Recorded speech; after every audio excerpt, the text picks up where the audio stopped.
And now, The Federal Drive with Terry Gerton, sponsored by GEHA. Welcome to The Federal Drive on Federal News Network. It's Wednesday, January 7th. I'm your host, Terry Gerton, and I'm glad you're here. Coming up on this hour of The Federal Drive, an accurate census shapes how billions flow to states and cities. Plus, from paychecks to policy shifts, 2025 tested military families will look ahead to what's next in 2026. Those stories and much more ahead during this hour of The Federal Drive. We begin with this. Congressional appropriators are rejecting some of the most severe agency budget cuts proposed by the Trump administration. It's the latest step lawmakers are taking to pass a comprehensive spending plan for the rest of the fiscal year and avoid a partial government shutdown at the end of the month. They're also looking to put additional guardrails on unilateral agency reorganizations that could further shrink the federal workforce. Federal News Network's Jory Heckman is here with more insight. Jory, thanks for joining me. Hey, Terry. Great to be here. I know you've had the joy of reading through some of these spending bills. What are some of the highlights of the current package? Yeah, a little bit of light reading to start the new year. The highlights here for this package, which covers the commerce, justice, science, energy and water development, and interior and environment appropriations bills, all three of those.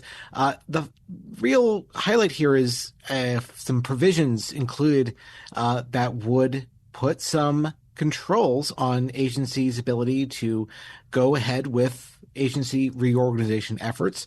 That is until they provide advance notice to appropriators. They're saying that a handful of activities can't proceed until the relevant appropriations committees get 30 days notice of what exactly is going to be happening. And the examples of what is being specified here include reprogramming funds to create a program or to eliminate a program, to relocate an office or employees, and to cut more than 5% of the funding or employees that support a given program, project, or activity. And this would apply to a wide swath of agencies. Considering the funding bills here, this would be the Justice Department, the Interior Department, Commerce, Energy, the EPA, the National Science Foundation, and NASA, just to name a few. Does that notice also imply that Congress has to approve it, or is it just notice before it can proceed? Yeah, it's an important thing to bring up here. I think it's just notice. It's not the appropriators giving a thumbs up or thumbs down. But even then, there are some lawmakers who have complained that agencies have kind of unilaterally been doing this work, not giving Congress a lot of involvement in all of this. And thinking back even to the recent government shutdown, OMB Director Russ Vought said that pertaining to layoffs that were in the works at that time, he said that it was appropriate for the Trump administration to proceed with that because Congress wasn't saying anything in the appropriations. It let appropriations lapse and suggested that was lawmakers saying that these are no longer priorities. So this is a lot of lawmakers stepping up and saying that actually these are programs that they care about and that they do have an active role in this stuff proceeding. Well, as you look at the bills, then are they net gains for these agencies or net losses in terms of revenue? Overall, what you're looking at here are pretty modest spending cuts to these agencies, a matter of a few percentage points here and there. But what is not happening is the dramatic cuts to some agencies that the Trump administration proposed last year. I'll give you a good example here. EPA's budget under this minibus would be cut by about 4% in the rest of fiscal 2026. And that's a far cry from the 55% budget cut that the Trump administration had proposed. Some others here, a modest cut to NASA's overall budget, but it rejects the Trump administration's plans to cut its science budget nearly in half and terminate dozens of operating and planned missions. And one other one here, the National Science Foundation, they're also getting about a 4% budget cut, but the administration had proposed a 57% cut to its spending. So maybe that's a reason for optimism. One of the other topics that's been hotly debated is a new headquarters for the FBI. How is that captured in this minibus? Right. That falls into the justice bucket of the spending bills we've been talking about. And quite notably here, a Democratic holdout on these plans to keep the FBI's headquarters in D.C., relocate it just down the street to the Ronald Reagan building. this holdout, Senator Chris Van Hollen, a member of the Appropriations Committee and a ranking member of the relevant subcommittee that handles justice funding, he says that there's a deal in the works here that would allow the FBI to tap into existing funds that have been appropriated for this project back when it was going to be a suburban campus in Greenbelt, Maryland, that they could then repurpose those funds to go ahead with the Ronald Reagan building plan, so long as the FBI provides congressional appropriators with an architectural and engineering plan, and that would include safety concerns, efforts to mitigate those safety concerns. One big thing that has come up multiple times with this new plan is that the Ronald Reagan building is a public building. Anyone can get into it with relatively minor security, and you can get right up close to it. The whole prospect of a suburban campus is that it would be secured, there would be a secure perimeter, and you really couldn't get anywhere close to the facility if you were a malicious actor. We'll see how that one plays out. So collectively, is there a Democratic position on the spending bills? Yeah, we heard from the top Democrats on the House and Senate Appropriations Committees saying that this is language that they fought hard on, and that this is lawmakers saying that the Trump administration cannot unilaterally proceed on how taxpayer dollars are meant to be spent. One other thing we saw last year was that OMB impounded some funds that were congressionally appropriated, and they said actually these agencies aren't going to get the funds that was spelled out in the previous spending bill. GAO, the Government Accountability Office, has taken a close look at that, and it has dozens of other investigations pending on that. But that's one thing lawmakers brought up, and they say that this is Congress stepping up as far as the checks and balances of it all, making sure that the dollars they appropriate go to the programs that they intend them to go to. And what is the Republican response to that position? Republicans say that this ultimately achieves what they set out to do, which is budget cuts. They're more modest budget cuts than what was initially anticipated. But they say that this reflects lower budgets for agencies that have had reductions in workforce, the Interior Department, the EPA, and the Forest Service, to name a few. Some folks say that these are the easiest agencies to come to agreement on in this minibus, and that there's still some hard negotiations ahead for the remaining agencies. How close would you say Congress is to avoiding another government shutdown at the end of the month? Well, when you look at these three spending bills and you look at the three other spending bills that Congress has passed, they are halfway there to the 12 bills that will ultimately will make up the FY 2026 budget. But yeah, there are still some hard battles ahead. This current package that we're speaking about, it has not yet passed the House or Senate. It's still early stages there. So it's really unclear at this point, but yeah, I mean, given the 43-day government shutdown last year, folks are still reeling from the impacts of that. And, it's hard to say whether we'll see a part 2 to that by the end of January, but there is a lot of work that lies ahead between now and that January 30th deadline. That's Federal News Network's Jory Heckman. Jory, thanks for giving us this rundown. Terry, thanks so much. You can find his full story at federalnewsnetwork.com. Up next, from paychecks to policy shifts, 2025 tested military families. We'll look ahead to see what's next in 2026. This is The Federal Drive with Terry Gerton on Federal News Network.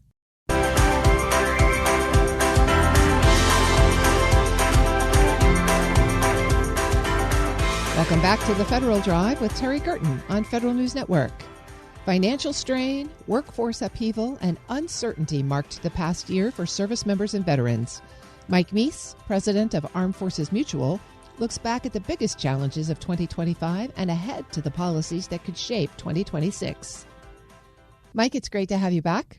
Great to be back, Terry. We're doing a lot of talking these days, kind of looking back at 2025 as we get to the end of the year.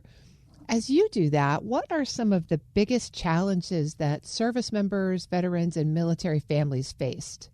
Well, when you think about it, this year had as many changes for the federal workforce and for military service members as we have had almost in the last 60 years that was not during wartime. If you think about it, we had massive changes after 9/11, an external crisis. We had massive changes after the 2008-2009 Great Recession, another economic crisis and obviously massive changes after COVID. But here we had the election of President Trump, and in a lot of ways that he came in was adjusting for the expansions of government that took place during the last three crises, where he peeled back a lot of that. And people may agree with it, people may disagree with it, but it certainly had a huge impact on people in the military, people that were veterans that were serving in the civilian workforce, and many other aspects of government. Give us a couple of examples of things you saw there at Armed Forces Mutual. Well, what we saw, we had a lot of our members, a lot of our folks were former military, now working in the government, and they end up now working for the federal government and were given the option of the early retirement. And so consequently, many of them had to go through very rapidly and assess, what is my financial situation? How much longer can I work? If I take this fork in the road, so to speak, is my family going to be secure? Again, without knowing the unknown of what happens if you leave federal service, are there going to be jobs that are going to be out there within the economy? At the same time, you had other pretty radical changes. So it wasn't an economy that you knew that you were jumping out into. There was the Liberation Day, so to speak, on the 1st of April when the tariffs were put in place and there was substantial economic uncertainty. So there's one government train that you were on that you might want to step off of. And if you recall back earlier in this year, many economists felt that we were going to go into a recession. Fortunately, we managed to avoid that. The market continues to do well. The economy actually seems to continue to be doing well in spite of some of the prognostications of a lot of economists. Were there any changes you saw in the past year that you'd want to make sure continue? Well, I think being able to be respectful of government workers and giving them the options wherever you did. The people in the Department of Veterans Affairs talked very rapidly about they were going to try to take down 80,000 workers.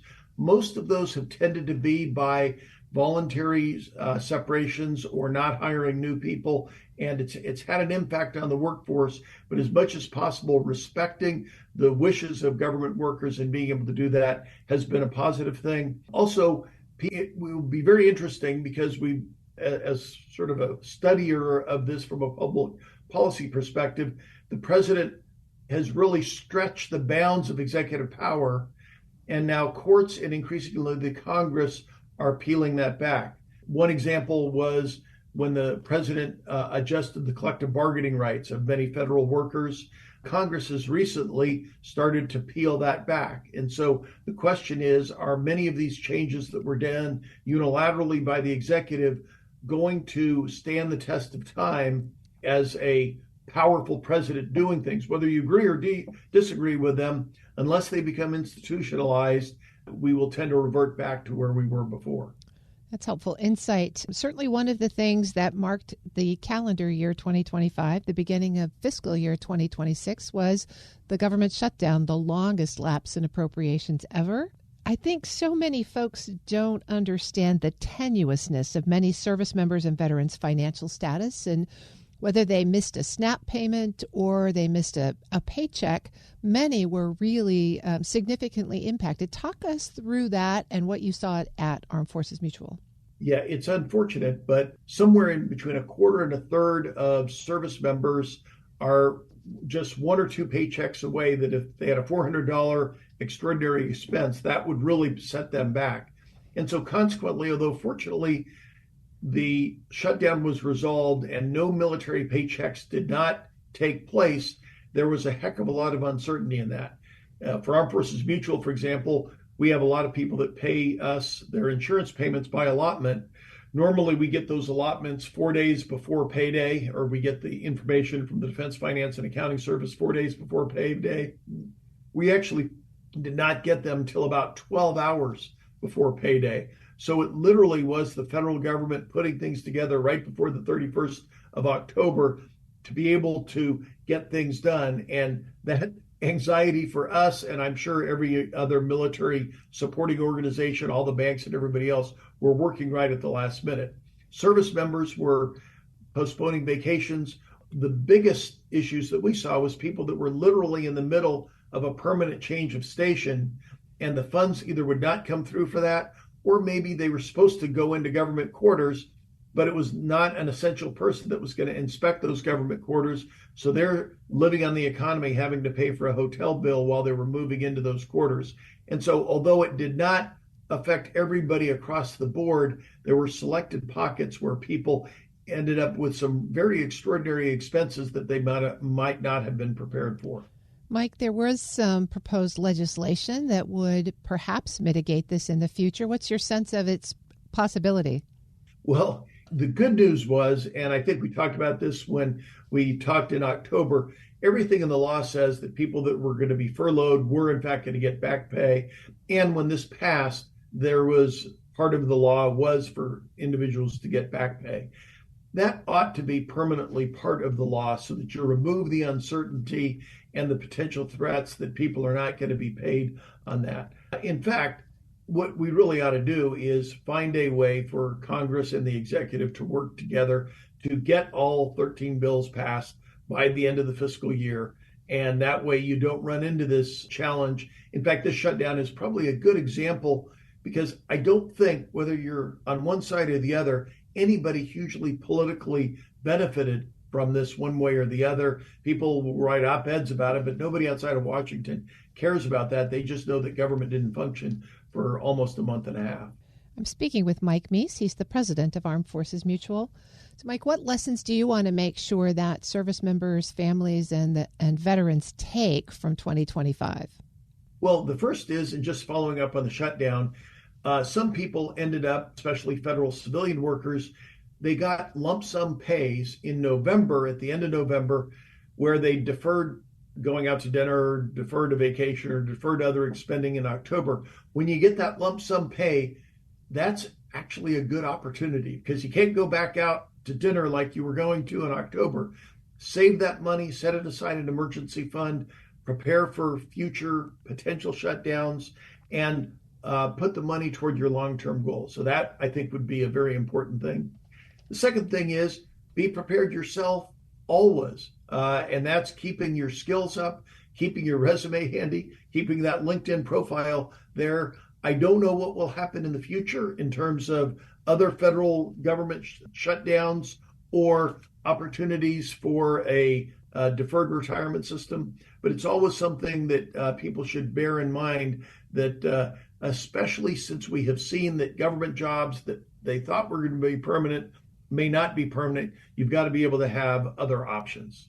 Well, speaking of that smart financial planning, any advice for folks who are navigating financial stress through the holidays or perhaps just after? Well, that is always a challenge. What I tell people, we sometimes have gotten a little bit of a habit back during COVID when you couldn't travel. You tended to get more extravagant gifts for the family that you were not visiting. Now that you're visiting and trying and traveling to them, recognize that just being there is part of that gift, so you don't need to be quite as lavish on the expenditures. The other thing that I talked with military families, there was one Christmas where I had 5 members of our family. It turned out that visiting 2 sets of relatives, we actually flew on Christmas Day. And if you fly on Christmas, it's actually a very cheap fare. It's kind of strange being in the airport on Christmas, but all the flight attendants and pilots are wearing hats and Christmas and singing Christmas carols. They have to work that day, and it turned out to save us a lot of money for a family of 5. So there are ways that you can get deals even during the holidays. And as you turn your attention to 2026, what legislation or policy changes will you be watching for as the new year begins? Well, it'll be very interesting what happens with federal government workers as well as the military. Currently in the National Defense Authorization Act, the military pay increase is going to be 3.8%. And so that is actually ahead of inflation. For me as a military retiree, my pay increase as military retiree and Social Security age is only 2.8%. So the military is doing a little bit better. Federal workers, on the other hand, are going to get a 1% increase, except if they are in federal law enforcement positions like the FBI, Customs and Border Protection, Secret Service, and any other federal border law enforcement, the proposal is for them to get a 3.8% increase, the same as the military. So when you do get that pay increase, whether it's 1% as a civilian worker, will you be a little bit behind inflation, or 3.8% in the military or law enforcement, be sure to use that judiciously and maybe put some of that away into savings, because you don't know what will end up happening in 2026. Always good advice. Mike Meese is the president of Armed Forces Mutual. Mike, thanks for joining me. Great. Thanks, Terry. Have a very happy New Year. We'll post this interview at federalnewsnetwork.com/Federal Drive. Subscribe to the Federal Drive wherever you get your podcasts. Still to come, America's data system is losing staff, funding, and trust. Could a new strategy backed by law turn the tide? But first, an accurate census shapes how billions flow to states and cities. You're listening to the Federal Drive with Terry Gerton on Federal News Network.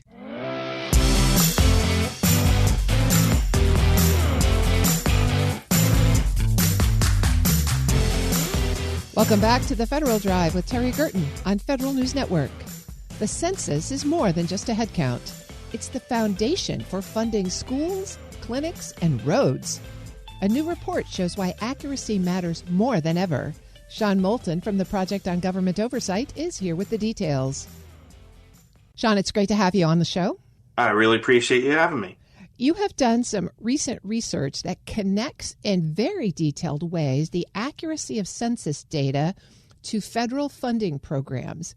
Walk us through the high points and what's at stake now as we look to 2030. Sure. I mean, everyone knows that every 10 years we do a full census of the entire population here in the United States. And we've done it really since the founding of the country. But it's not just an academic exercise just to figure out, how many people are in each state or anything like that. We use that data in a very robust way. And one of those ways is helping to guide our federal funding. And what we've been looking into is how much funding are we talking about that gets guided by the census? And what we found is 371 federal assistance programs that we can connect to census data in terms of guidance. And it gets guided in a number of ways. There's some very simple ways where the census data can be, say, an on-off switch. The easiest example of this is funds maybe going to a rural area or funds for an urban area. Urban-rural designation is entirely based on the number of people you have. If you don't have many people, population density is low, then you're rural. That's all there is to it. And so that census data, getting that accurate, can turn on or off money going to those types of areas. And there's formulas where different pieces of census data go into an exact formula that figures out how much your area, your state, your county, your city, something like that might get. And so again, if you get the census data wrong, it could impact how much money's coming to your area. A third area is a little bit more nebulous, but it's definitely something that can track. Some programs accept applications, and they can score and evaluate those applications on a variety of criteria, but they're always transparent about it. And sometimes census data can come into play. Maybe the program is really geared and they want to help lower income areas or areas with historically disadvantaged communities. And so census data can be used to determine that. And your application might get extra points. And then the last way is for some of our loan programs, census data can even influence the interest rate that you might have to pay back. And so it can affect how much money gets out and then how much money you have to pay back. And these 371 programs, they accounted for $2.2 trillion in a single fiscal year, just 1 year. Was there anything about the 2020 census or recent funding formulas that raised flags for you that you want to make sure get addressed before we get to 2030? Sure. Every census problems happen. I mean, it's a huge endeavor trying to count everyone in the country sort of at the same time, exactly where they are. And so we always have errors, but 2020 was one of the first years we did a lot more digital records. We were using what's called administrative records to try and fill in some gaps from non-responses. And so we really need to address those. There are also a number of states that had statistically significant undercounts or overcounts. And those are particularly troubling. And we need states and locations, especially in the areas that had previous undercounts, to make more of an effort in the run-up to 2030 to make sure they get the count right. I'm speaking with Sean Moulton. He's a senior policy analyst at the Project on Government Oversight. Let's dig into those undercounts a little bit. Are there communities that are most vulnerable to being undercounted? And when they are undercounted, what is the impact? So there are, and Census Bureau knows this and has made efforts over the years to do better outreach to these, what they call hard to count communities or historically hard to count communities.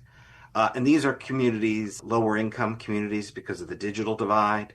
These are rural communities. These are renters. Children are hard to count. For some reason, even though the parents are filling out the forms, they might not include their children for some reason. I mean, maybe they don't understand it applies to everybody. Non-English speakers, not primary English speakers. Sometimes they don't understand the forms. They don't understand the necessity to respond. So there's a lot of different groups that are harder than the average citizen will say to get those responses back from.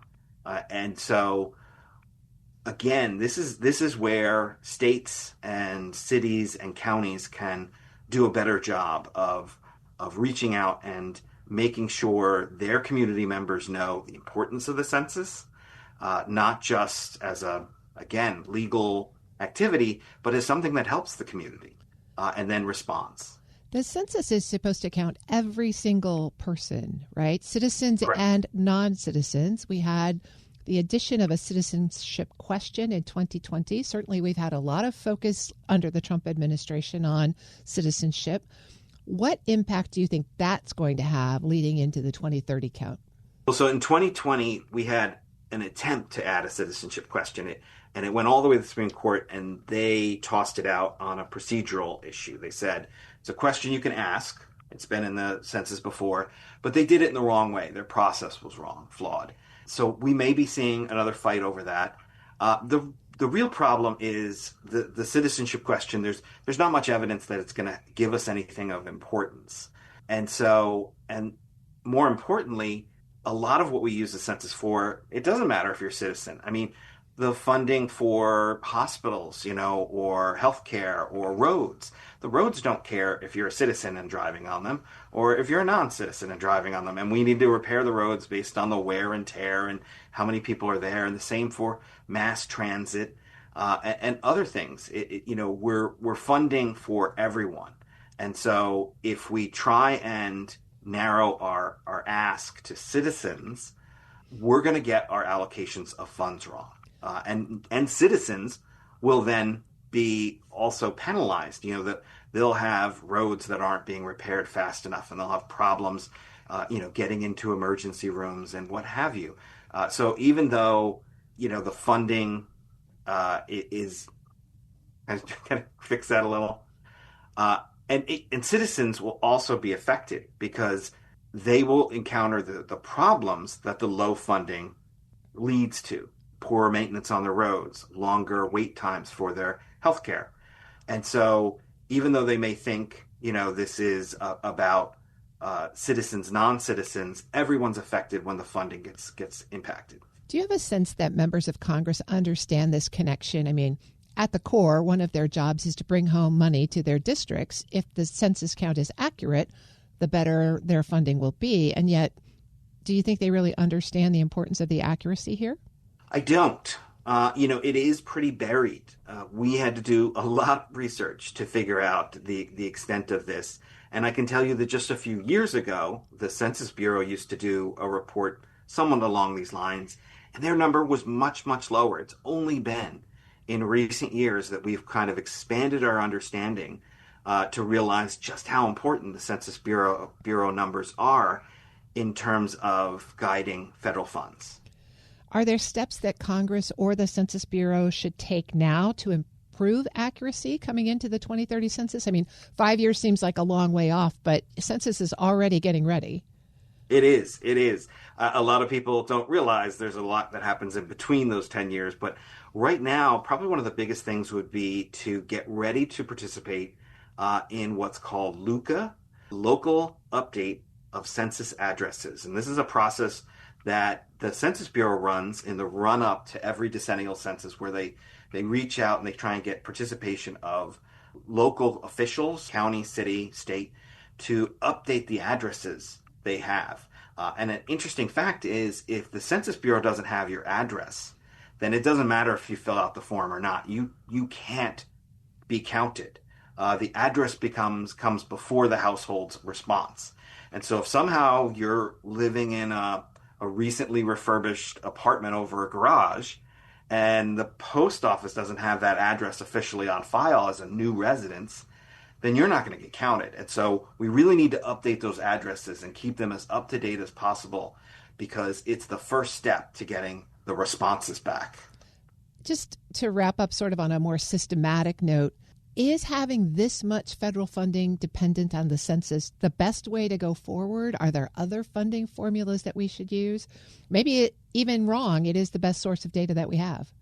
It is. And obviously there's other funding formulas that get used. 371 is not the majority of federal programs out there.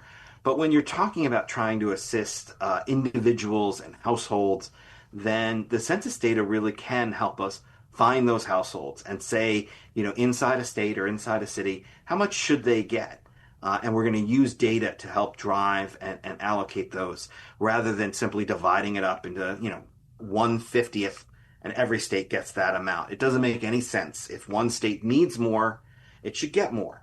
And the census data, while we've had our problems, is still a very accurate number based on, kind of getting a lot of the money allocated.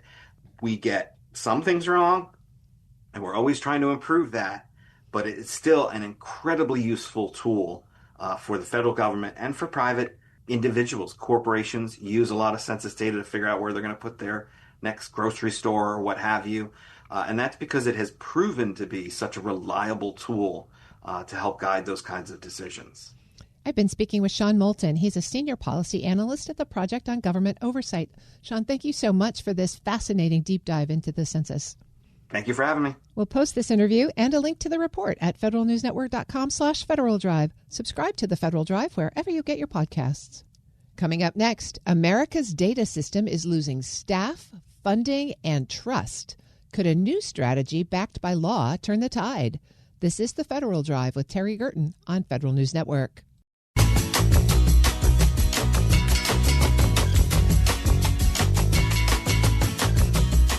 Welcome back to the Federal Drive with Terry Gerton on Federal News Network.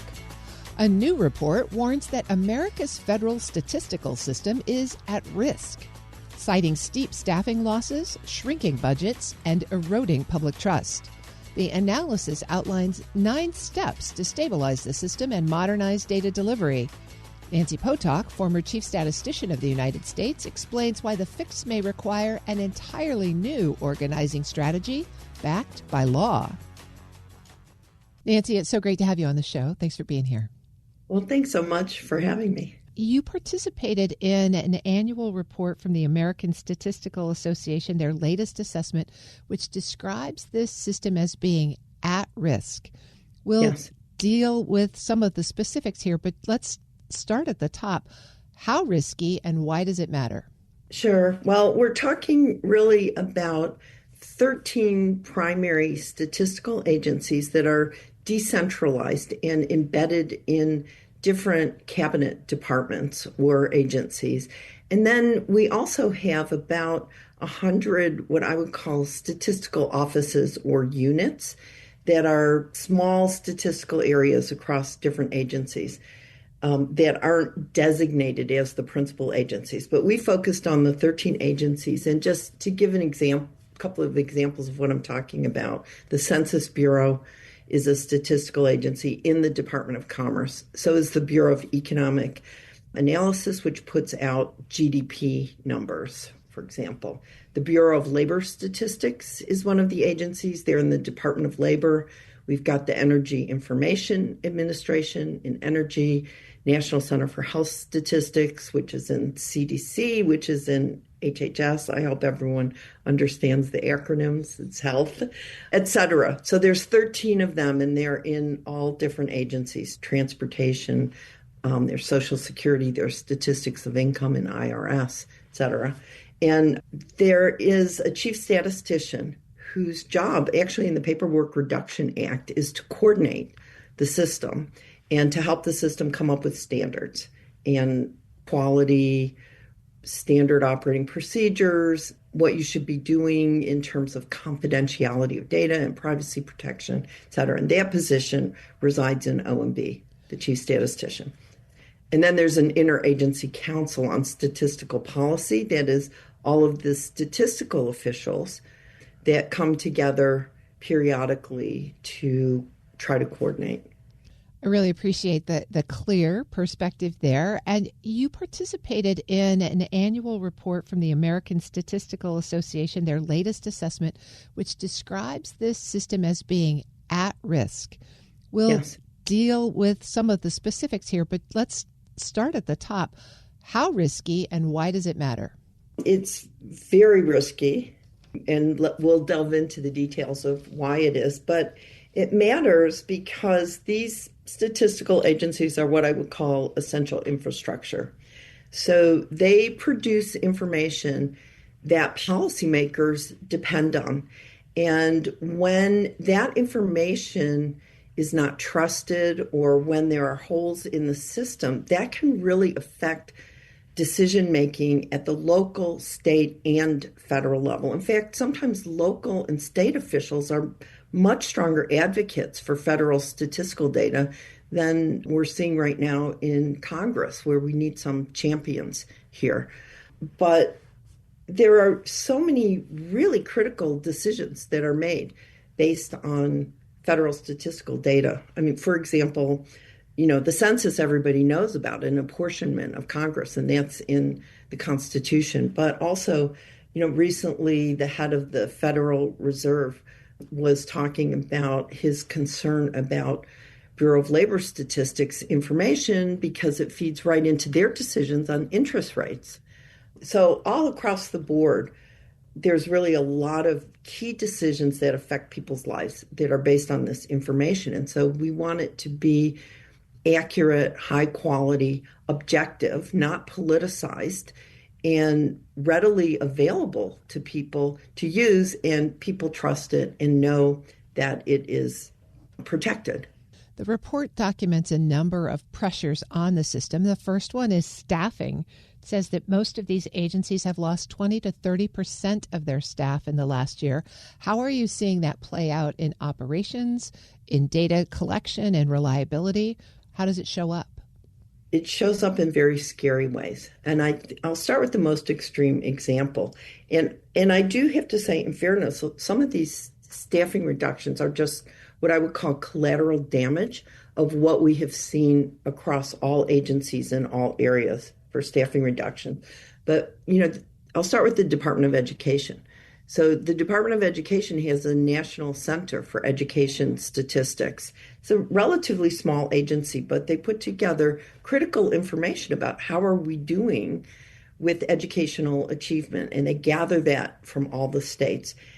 As part of the downsizing in the Department of Education, their staff, everybody was fired, and there were only 3 people left in that agency. And the head of the agency was fired. And so not only did they not have a leader, but they had 3 people left to do this job. And a lot of what they're doing is required by statute, and they're just unable to fulfill that. That's at one end. The other end, the largest statistical agency, is the Census Bureau. The Census Bureau had several field operations that were scheduled. They're actually special censuses that they do for localities that need to update their populations because they're rapidly growing and they can't wait 10 years. And they couldn't do them. They had to cancel them because they lost staff. In between, what we saw was a multi-year effort that the statistical agencies had gone out to really get data scientists and people who could work with AI and who just were up on all the latest techniques that statistical agencies are using. All those new hires got laid off when you probably remember very well when people who were on probation because they were new hires all got laid off. So years of recruiting, because a lot of the statisticians and data scientists are going to work in the private sector for very high salaries. So getting them into government was a huge multi-year effort, and then boom, they were gone. So the next generation, gone. And then lots of senior people who were really keeping things going and had the institutional knowledge, they took the retirement. They just left. So we have gaps at the early stages. We have gaps in the leadership across the board. And then in some agencies, we have no staff at all. Nancy Potok is the CEO of NapX Consulting and former Chief Statistician of the United States. Nancy, you mentioned public trust at the beginning, and your report shows that trust in federal data dropped from 57% to 52% in just 4 months, from June to September. What's driving that decline, and what does it mean for evidence-based policy? You know, we didn't delve deeply in the surveys that we were doing, which were conducted by NORC at the University of Chicago as part of their AmeriSpeak ongoing surveys. We'd like to delve into more of why, so I would just be speculating, but I assume it's everything that people are reading about the federal government and the way information is being used.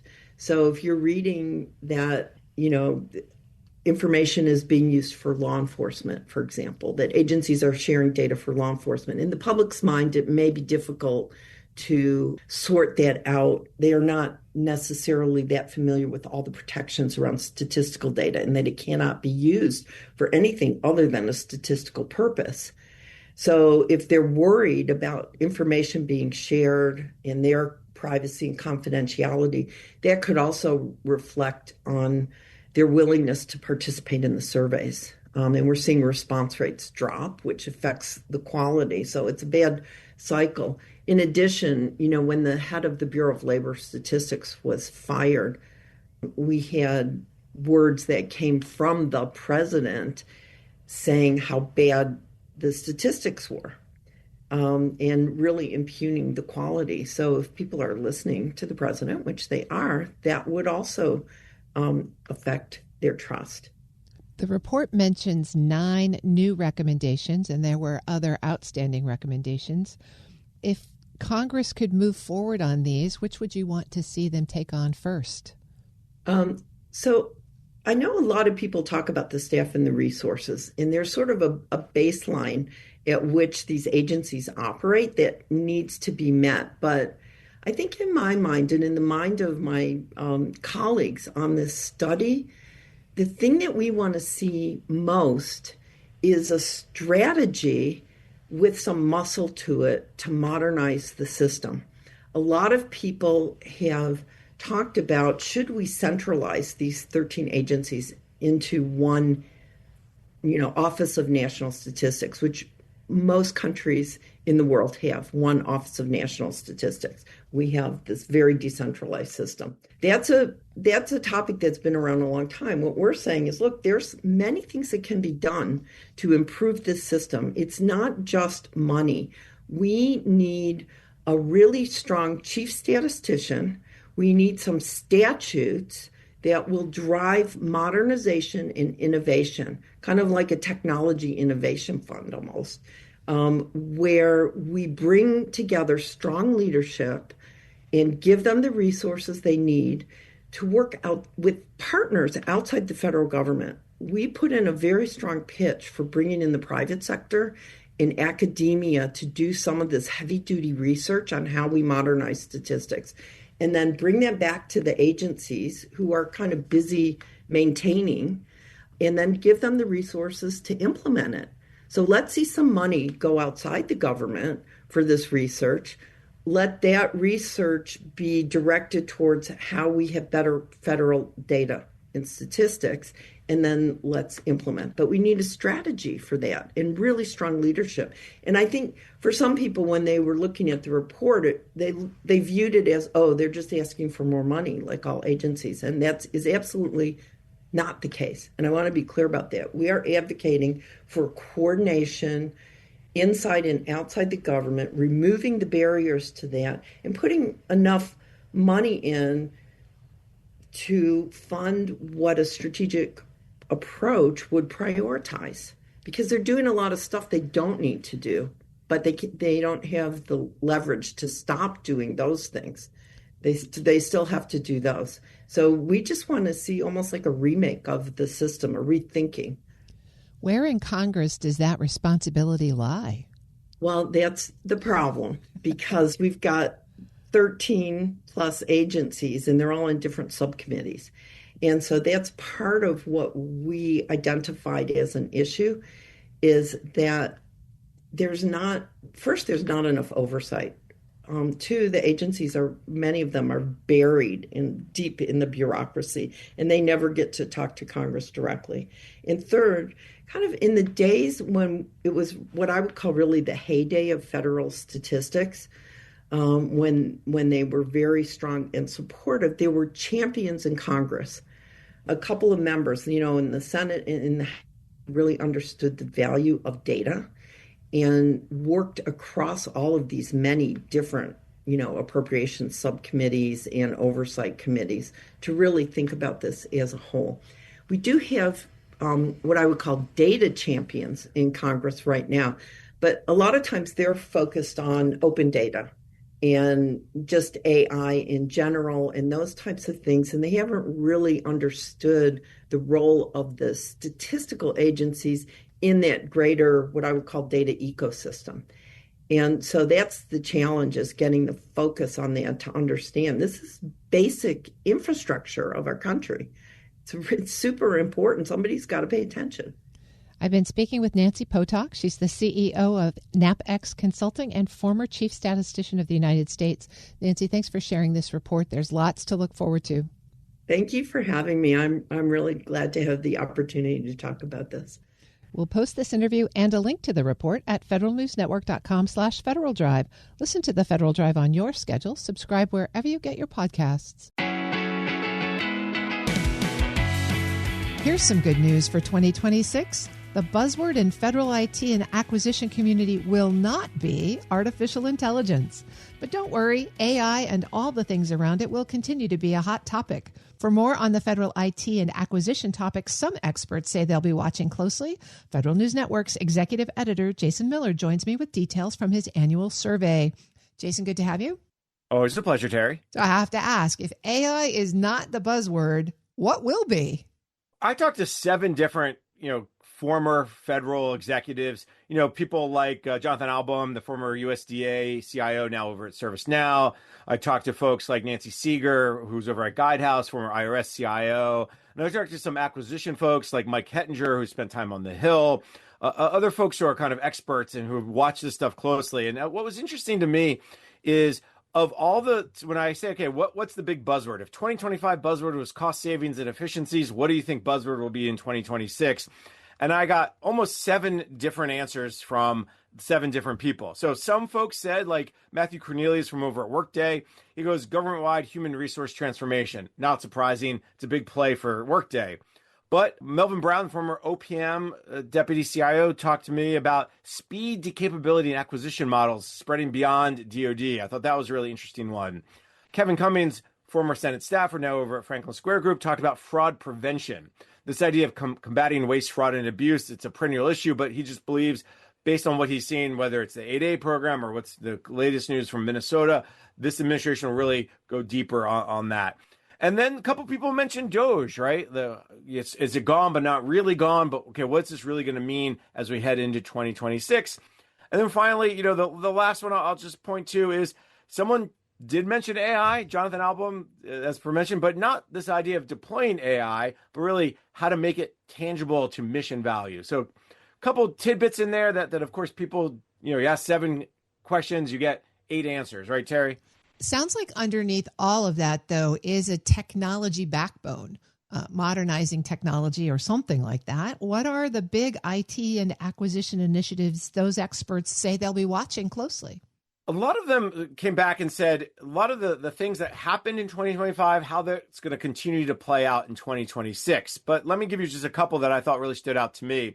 Melvin Brown, again, former OPM deputy CIO, he brought up, hey, the idea of the cybersecurity maturity model certification, CMMC, this idea of the phased rollout. Does it become a quote unquote de facto barrier to entry, right? Because rollout is going to be a phase. It started in November, but really in 2026 is the first full year where they'll be enforceable from DoD. What will it have kind of impacts on protests, supply chains? How about smaller firms? Will they get crowded out or will they have some support? Kevin Cummings mentioned the Technology Modernization Fund, to your point of the infrastructure side. Okay, so right now, the authority for the TMF has expired. Current projects can continue along as long as there's money to support that, but no new projects. At the same time, we know that President Trump was a supporter of the TMF. He signed it into law under the MGT Act. Will they do something to renew it, or will they figure out a different path to get money for technology programs and projects?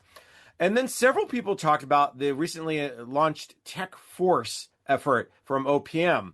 There was some news that OPM put out just at the end of December that talked about more than 25,000 people have already applied for the Tech Force. How many of them will get hired? I think OPM said they're initially going to start with 1,000, but how will that grow? How will that kind of catch on, and where those people will land in the agencies to, again, give them some support to help address some of the big technology challenges?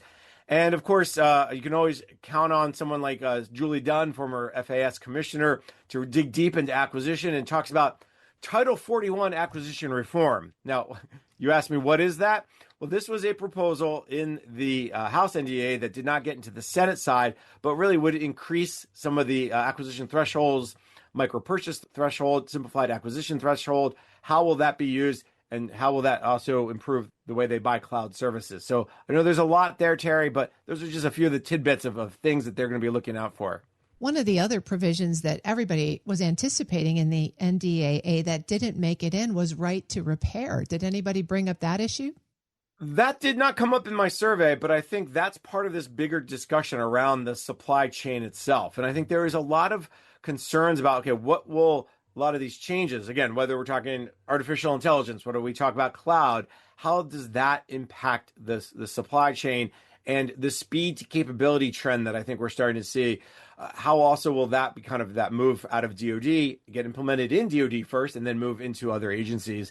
So while right to repair was not a topic that popped up, I think it's going to be part of the bigger discussion that we've been having really since COVID around supply chain challenges. One of the administration's big initiatives in 2025 was the Revolutionary FAR overhaul, which I've now understood to be abbreviated RFO.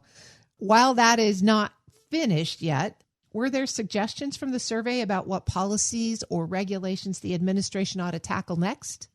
One of the big things about the FAR overhaul was, the FAR was built, it was developed over the last 40 years. It really is someone's never come in and said, hey, what don't we really need anymore? Hey, let's get the barnacles off the ship, if you will, right? The bottom of the ship. So I asked a very similar question. What's a long-standing policy that's been overlooked, that really underappreciated, that could really impact? And I got some really interesting answers. Matt Cornelius, for instance, says IT accessibility, really Section 508. It's been more than 50 years or almost 50 years since really that policy was set in place. It's had some updates over the years, but really when was the last time Congress or any administration stepped back and said, how do we make sure that technology is accessible for people with disabilities? So I thought that was a really interesting one. Another one comes from Kevin Cummings, and he talked about commercialization, right? We know the administration put out an executive order in early 2025, really pressing folks on commercialization. But what does that really mean when you talk about how companies come through the reseller market, or they need the third-party accreditation like CMMC, like FedRAMP? And what does that mean for other people who want to use more OTAs, other transaction agreements? Does that really introduce this idea of new and different companies into the federal market? So I think that's another area that I think that could really relook at that again. And then one other one I will offer is that we don't hear a lot about these days, but I think we will hear more about, is the security clearance system. Okay, they've made some progress, but Nancy Seeger from Guidehouse, former IRS CIO, talked about that this is still slowing down the ability of people to get on contracts to help vendors can help agencies meet their needs. It still takes 6 to 12 months. There's been some staffing challenges, adjudication challenges.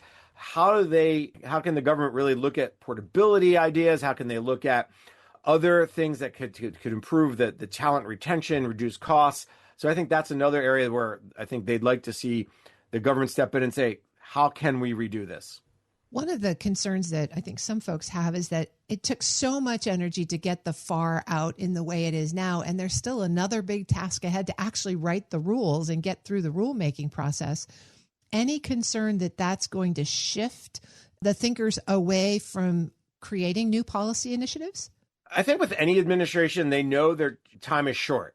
If they really want to make progress, they can't come in and have 10, 12, 15 different initiatives that all make a little progress. They got to have a few initiatives that make a lot of progress. So to your point, Terry, I think there's a lot of focus from this administration on the RFO and to say, hey, we have to make this work because otherwise people will go back to what they know and not really change that culture.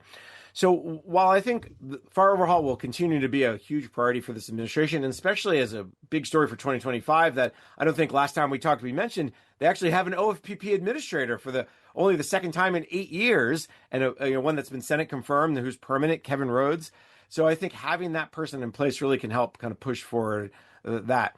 At the same time, some of these other areas that I talked to, again, security clearance is a good one, is driven by other parts of OMB, other parts of DOD that really, you're not kind of robbing Peter to pay Paul when it comes to resources and people and time.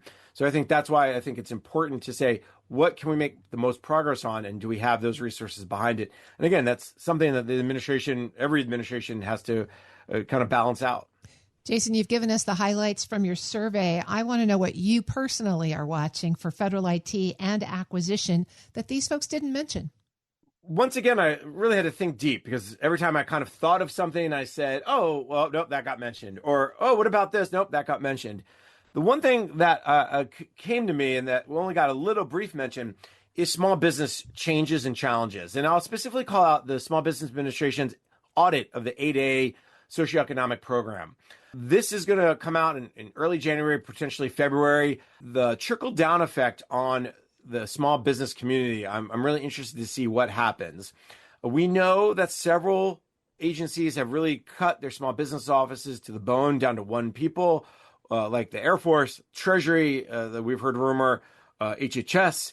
What is that going to mean for the promotion, the support of small businesses? Every administration comes in, Democrat, Republican, it doesn't matter. Terry, they always say the same thing. Small businesses are the backbone of our nation. Yet they do things that you go, well, that doesn't seem like you're very supportive of small businesses. And I think, a lot of this rhetoric around the problems with the 8A program, what is that going to mean for women-owned business? What is that going to mean for service-disabled veteran-owned businesses? What's that trickle-down effect? So I think there may be none, there may be big, we don't know. But again, when you talk about what you're going to be looking for in 2026, that audit could really launch a really big challenge for a lot of small businesses in the federal sector. That's Federal News Network's executive editor, Jason Miller. Jason, thanks for helping us set our sights for the coming year. It's going to be an exciting one. And we didn't even mention, Terry, 6G. That's going to save that for another time, but always my pleasure. You can find his story at federalnewsnetwork.com. The Federal Drive with Terry Gerton is produced by Eric White and Michelle Sandiford. Our web editors are Daisy Thornton and Stephanie Wright. For the latest updates, stay with federalnewsnetwork.com or follow us on Facebook, YouTube, and LinkedIn. I'm Terry Gerton. Thanks for listening.